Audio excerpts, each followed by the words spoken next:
Guys ನಮ್ಮ ವಸೀಂ ಭಾಯ್ ಜಾರಿ ಬಿದ್ದಿದ್ದಾರೆ ಇನ್ನು ನೋಡಿ. ಕೈಸಾವ್ರಿ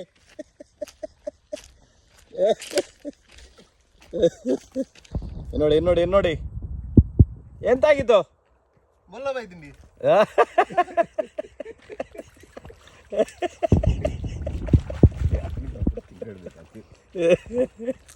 ನೋಡಿ ನೋಡಿ ಎಲ್ಲರೂ ಈಗ ಬಿದ್ದು ಎದ್ದು ಬರ್ತಿದ್ದಾರೆ ನೋಡಿ.